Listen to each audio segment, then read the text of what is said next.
नमस्कार, मैं हूं अमित और आप देख रहे हैं सच न्यूज़ चाको। खबर उत्तर प्रदेश के गाजीपुर ज़िले से है। हालांकि मैं एक ऐसे शख्स से आज परिचय करवाने जा रहा हूं कि आप जानेंगे, यह आपके काम की वीडियो है।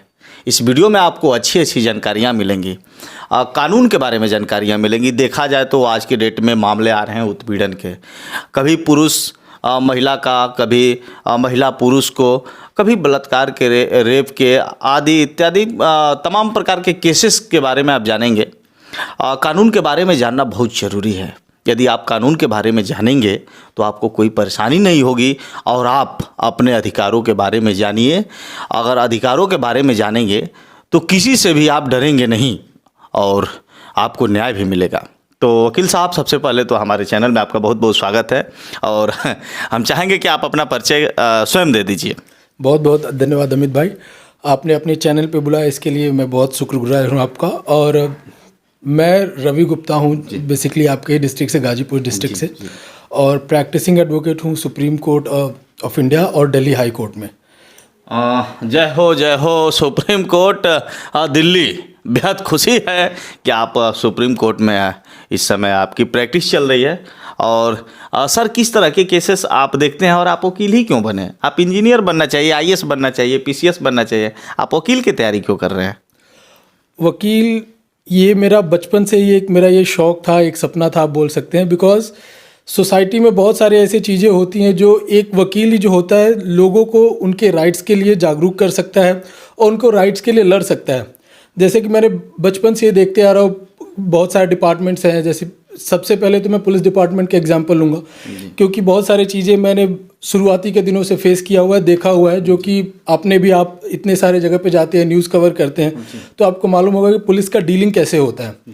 बट मैंने ये देखा था कि एक लॉयर जो होता है कभी भी किसी पुलिस वाले से नहीं डरता है, बिकॉज वो जानता है कि उसके राइट्स क्या होते हैं, उसके अधिकार क्या होते हैं। तो ये सबसे मेन रीज़न था मुझे लॉ परस्यू करने का, एडवोकेट बनने का, सो दैट मैं अपने राइट्स को जानूं और लोगों के राइट्स के लिए भी खड़ा हो सकूं।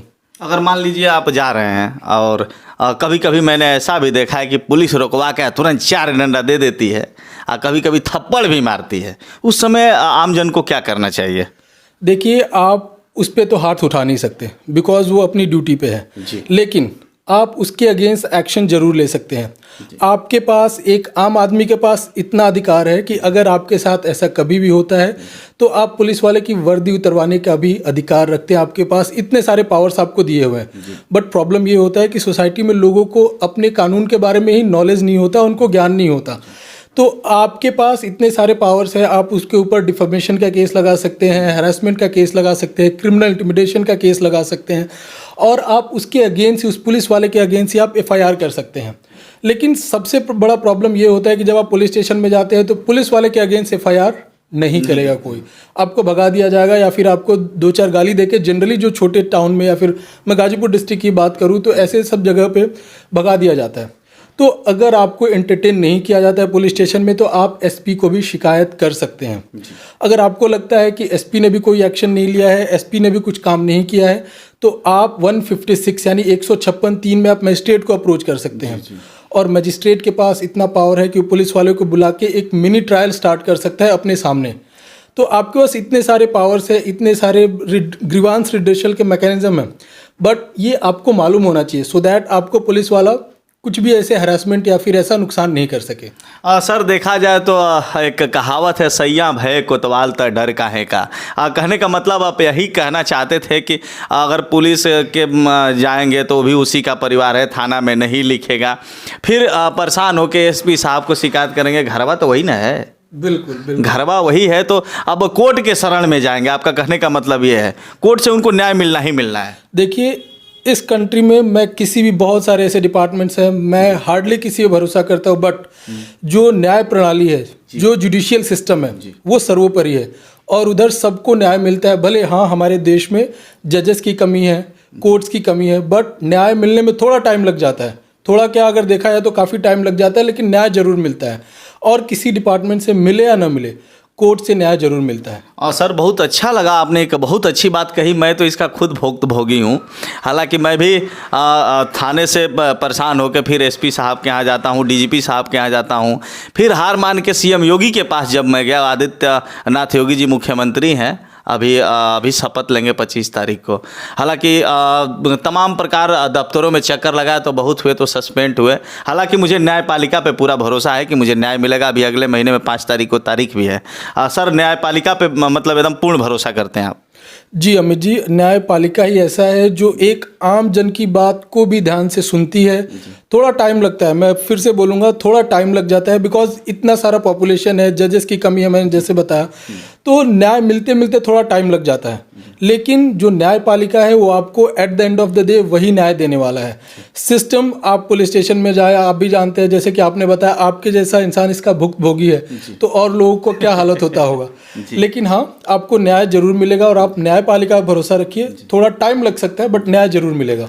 सर, देखा जाए तो पुलिस का जो सिस्टम होता है उन्हें हटा के फिर बहाली, इस तरह के सिस्टम प्रोसेस आते हैं। फिर ऐसे मतलब ऐसे मामलों में आम जन या मुझे क्या करना चाहिए? ऐसे मामलों में अगर आपको लगता है कि आपके साथ गलत हुआ है तो आपके पास एक ही ऑप्शन है, आप मजिस्ट्रेट को अप्रोच कीजिए। जैसा कि मैंने बताया कि आप अगर एसपी के पास भी जाते हो, चांसेस बहुत कम हो जाता है, क्योंकि सब एक ही घर के लोग हैं और एक घर के लोग दूसरे घर के लोगों पे एक्शन लेने से कतराते हैं, बिकॉज उनको ही मालूम है कि आज अगर मैं एक्शन लेता हूँ कल मेरे साथ हो सकता है। मैं एक इसका बड़ा अच्छा एग्जाम्पल देना चाहूँगा। मैं दिल्ली यूनिवर्सिटी से पढ़ा हुआ हूँ, तो दिल्ली यूनिवर्सिटी में एक मेरा कलीग हुआ करता था। उसको पुलिस ने, पुलिस स्टेशन में उसके कुछ कजिन थे, कुछ प्रॉब्लम हुआ तो पुलिस वालों ने इसको बुलाया। ये जो मेरा फ्रेंड था वो पुलिस स्टेशन में गया, ये आदर्श नगर पुलिस स्टेशन की बात है, उधर गया और जाने के बाद इसके साथ भी दुर्व्यवहार हुआ, जबकि ये लॉ का स्टूडेंट था। दुर्व्यवहार होने के बाद फिर इसने जाके कंप्लेन किया और कंप्लेन करने के बाद फिर उसको जिन लोगों ने उसको परेशान किया था उन लोगों ने उसको पैसे तक ऑफर किए कि केस हटा लो, बिकॉज उसको लॉ का ज्ञान था और वो जो राइट मैकेनिज्म है उसको यूज़ किया। तो वो लोग अच्छी खासी रकम, मैं रकम बताना नहीं चाहूँगा और मैं उस इंस्पेक्टर साहब का नाम नहीं लेना चाहूँगा, लेकिन उन लोगों ने इधर तक ऑफर किया कॉम्प्रोमाइज़ हो जाए, पैसे ले लो, क्योंकि अगर आपको मालूम है कि आपके राइट्स क्या हैं, अधिकार क्या हैं और आप सही डायरेक्शन में जा रहे हैं तो आपको न्याय मिलेगा ही मिलेगा। सर, देखा जाए तो एसपी साहब ने दोषी तो साबित कर दिया है कि उप निरीक्षक योगेंद्र पाल जी, आप देख रहे होंगे सर हमारी वीडियो, आप जहां भी होंगे मैं उज्जवल भविष्य की कामना करता हूं। आप जहां भी रहें स्वस्थ रहें, भगवान आपके लंबी उम्र दें। सर, आप अगर ऐसा कार्य नहीं किए होते तो मैं इस तरह के बातों में नहीं आता, लेकिन छोड़ूंगा नहीं कानूनी प्रक्रिया में, कोर्ट तक घसीटूंगा और सुप्रीम कोर्ट के आप वकील भी देख रहे हैं। सर, अभी हाई कोर्ट में मामला जाने वाला है और जल्द ही कोशिश करूंगा कि सुप्रीम कोर्ट तक भी लेके जाऊंगा, उनको छोड़ना नहीं है। सर, यदि भ्रष्टाचार की श्रेणी में वो आ गए हैं, साफ साफ लिखा हुआ है, ये एसपी साहब की रिपोर्ट है, लिखा हुआ है कि उप निरीक्षक योगेंद्र पाल दोषी हैं तथा साथ ही साथ भ्रष्टाचार की श्रेणी में हैं। सर, इस तरह के मामलों में किस तरह की कार्रवाई होनी चाहिए?